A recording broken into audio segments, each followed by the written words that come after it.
আসসালামু আলাইকুম। আজ আমি আপনাদের সাথে শেয়ার করব এই সিজনের সবথেকে জনপ্রিয় একটি ভর্তা, তা হচ্ছে কাঁঠাল বিচির ভর্তা। ভর্তা বানাতে এবং খেতে কম বেশি সবাই পছন্দ করে, কিন্তু ভর্তা বানানোর ক্ষেত্রে কিছু ছোট নিয়ম পালন করলে বা কিছু নিয়ম জানলে সে ভর্তা হয়ে ওঠে মুখে লেগে থাকার মতো মজাদার। তো চলুন দেখে নিই কী করে এই মজাদার কাঁঠাল বিচির ভর্তাটি আজকে আমি বানিয়ে নিয়েছি। কাঁঠাল বিচির ভর্তা বানানোর জন্য প্রথমেই প্রয়োজন হবে কাঁঠাল বিচির। এখানে আমি পর্যাপ্ত পরিমাণ কাঁঠালের বিচি নিয়ে নিয়েছি। এই বিচিগুলোকে একটি তাওয়ায় দিয়ে একদম লো হিটে ভেজে নিতে হবে যতক্ষণ না পর্যন্ত সেদ্ধ হয়ে যায়।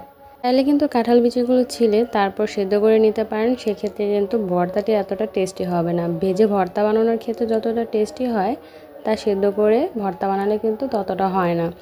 তো যখন বিচিগুলো সেদ্ধ হয়ে যাবে এবং ভাজা হয়ে যাবে ওই পর্যায়ে নামিয়ে আমি কড়াইতে অল্প পরিমাণ সরিষার তেল দিয়ে তার মধ্যে কয়েকটি শুকনো মরিচ ভেজে নেব।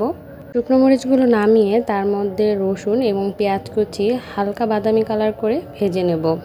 যখন পেঁয়াজ এবং রসুন একটু ভাজা হয়ে যাবে ওই পর্যায়ে আমি দিয়ে দেব স্বাদ অনুযায়ী ধনিয়া পাতা। তারপর এই পেঁয়াজ রসুন এবং ধনিয়া পাতা ভাজাকে আমি নামিয়ে নেব। এদিকে কিন্তু সবগুলো উপকরণই রেডি হয়ে গিয়েছে। আমি কাঁঠাল বিচিগুলো ঠান্ডা হওয়ার পর এর খোসা ছাড়িয়ে নিয়েছি।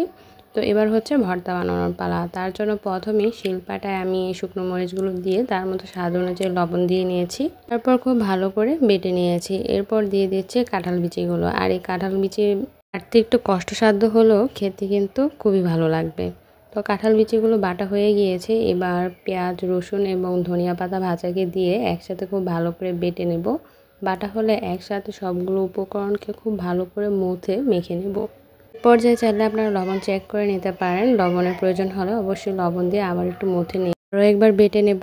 তারপরে হয়ে যাবে মজাদার কাঁঠাল বিচির ভর্তা। ভর্তাটি খেতে কিন্তু দুর্দান্ত লাগে। শুধুমাত্র একটি ভর্তা দিয়ে আপনারা 2 প্লেট ভাত খেয়ে ফেলতে পারবেন।